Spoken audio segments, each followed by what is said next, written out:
On this episode of Delivering Marketing Joy, I talk with Greg Muzzillo from Proforma about wealth building activities and tips for growing your new business.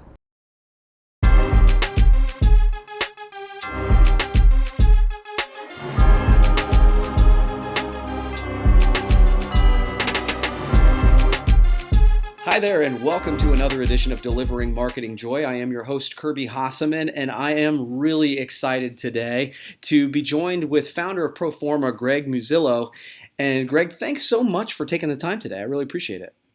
Kirby, thanks a lot for having me and thinking about me. And more importantly, congratulations to you. I understand you're a rising star in our industry, so I'm excited to be with a rising star.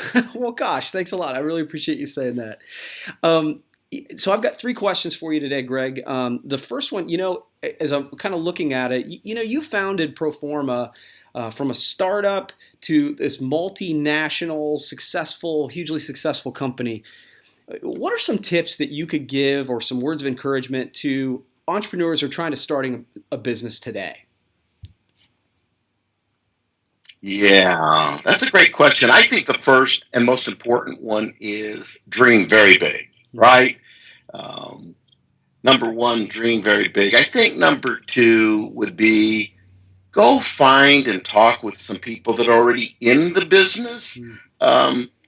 It's amazing to me how few phone calls I actually get from people, even for all the media we put out there, social media and more, to just say, hey, Greg, could I come over and talk to you for 10 minutes and just learn to ask the question you just asked me, Kirby, right? Like, man, how did you do it? How did you go from $200 phone answering machine to $500 million in sales? And so number one, dream big. Number two, network and learn. Number three, never, ever quit, right? Because I can't tell you how many times, Kirby, you can relate to this. You built a great business too. And how many times I thought, number one, I had people tell me I was crazy, and I thought maybe I should quit. My mom told me I was crazy for leaving a big 8 CPA firm, and when there was 8 of them, and I had people when I'd be out on the street just knocking on doors saying, are you like the third person calling on me today trying to sell me this stuff? And that's defeating, Kirby. That's just really defeating.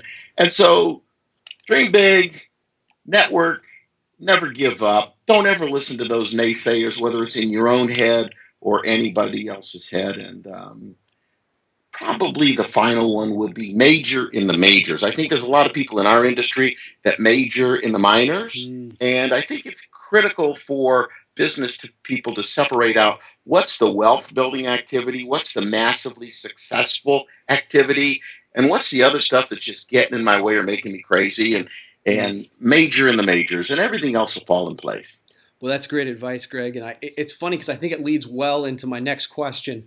I saw you speak a couple years ago at the Expo, PPAI Expo, and you'd mentioned that most, or maybe let's say many, salespeople spend a lot of time doing $10 an hour work instead of the higher paying work. Can you kind of elaborate on that and tell me what you mean? Sure, that's easy. And I mean, take a look at our industry, Kirby. Good gravy. I mean, how many people really excel in our industry? How many people maximize the opportunity?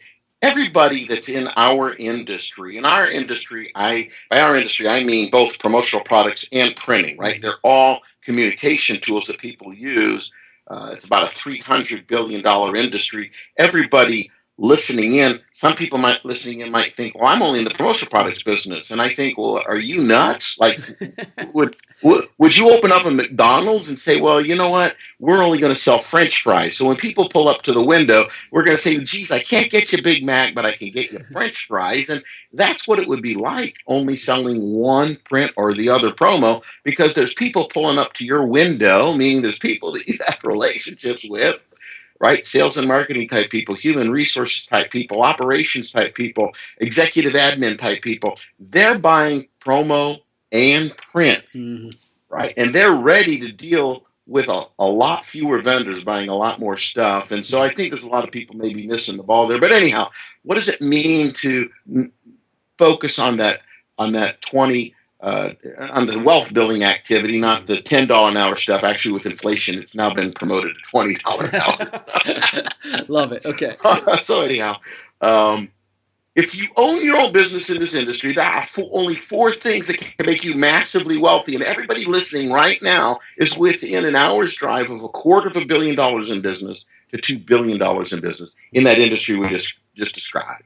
And so I would say, why aren't you getting more of it, right? Why aren't you getting more of it? And there are only four things a business owner can do to go get more of it and become massively successful, massively wealthy. And they are: number one, go earn new customers. Number two, go sell more to your current customers. Number three, hire and manage salespeople. And number four, buy out your competition, right? Those are the only four things that can make you massively wealthy, other than robbing a bank, which is per se illegal, right? So, per se. And if you're a salesperson in this industry, there's only two of those things that count for you. Number one, go earn new customers. And number two, go sell more to your current customers, right? Yeah. And so then that's the $500 an hour stuff. That's the $1,000 an hour stuff. That's the wealth building activity. And everything else ain't. Okay? Yeah. So everything else, what's everything else? It's everything else probably behind your desk, right? So if you're wondering, am I doing the everything else, or am I building wealth? If you're behind your desk, more than likely you're doing $1 an hour stuff, right? Yeah. So that would include sourcing, pricing, order entry, order follow-up, right? It could include accounting, billing, credit, collections. All that other kind of stuff is $20 an hour stuff. It's stuff that can make you crazy. There are people in this industry, Kirby, and they go home at night. I know they say to their spouse or whomever, I'm exhausted. Yeah. I had a full day. I started at 7 in the morning. I didn't get done till 7 at night, and yet they didn't do one true wealth building activity all day.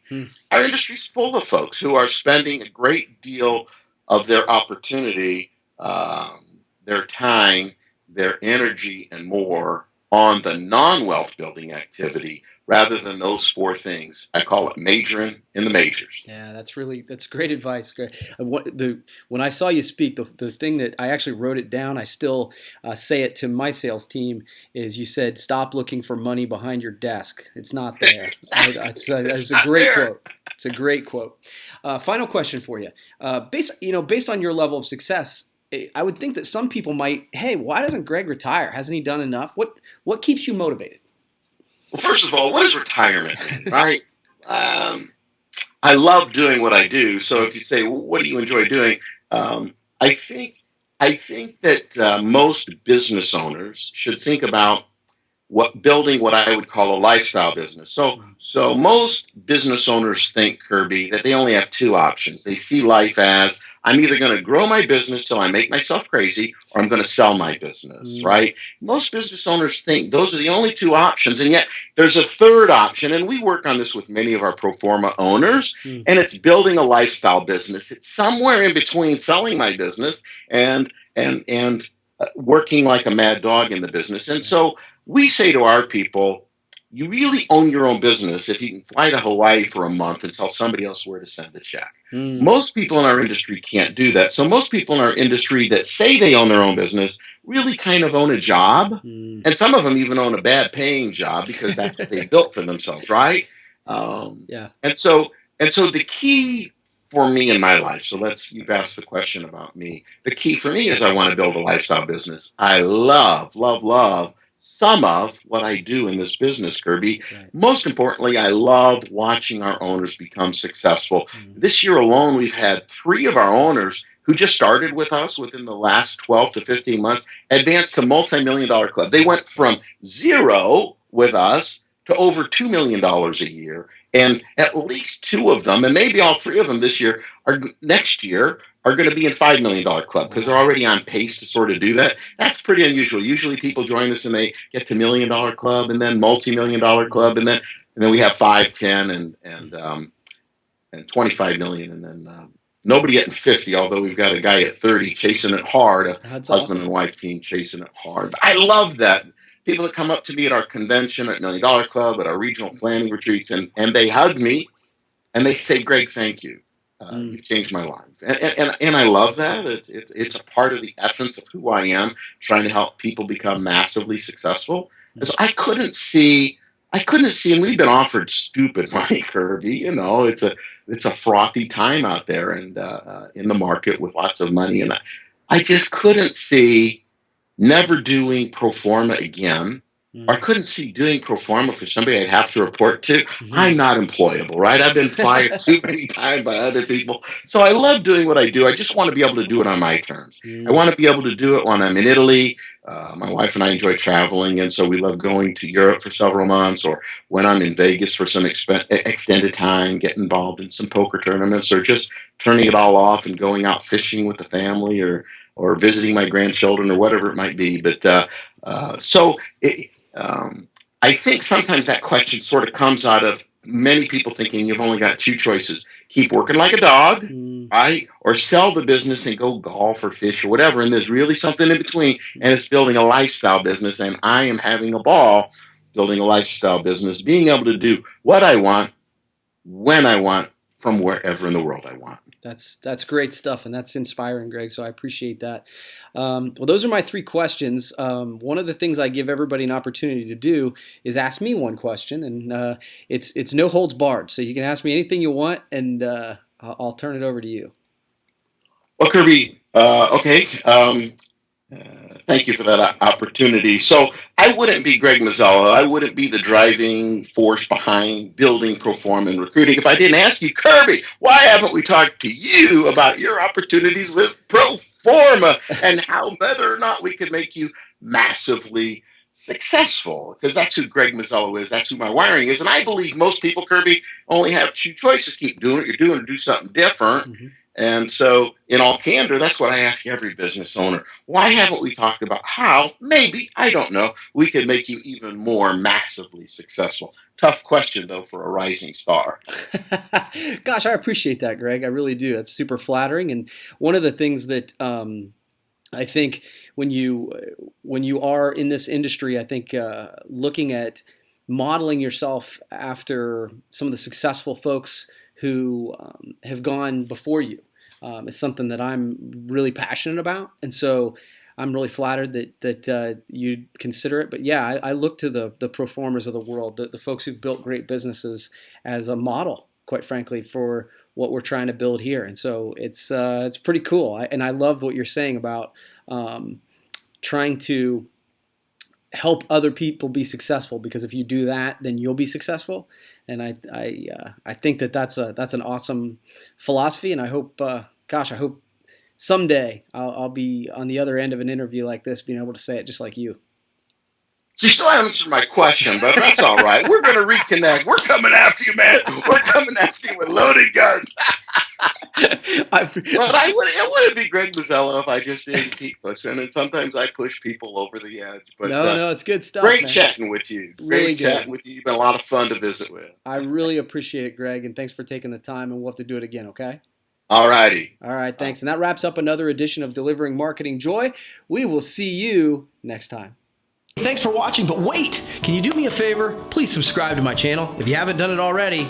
The way to do it's right over here. And hey, if you want to watch the last episode, check that out over here. Again, before you leave, subscribe!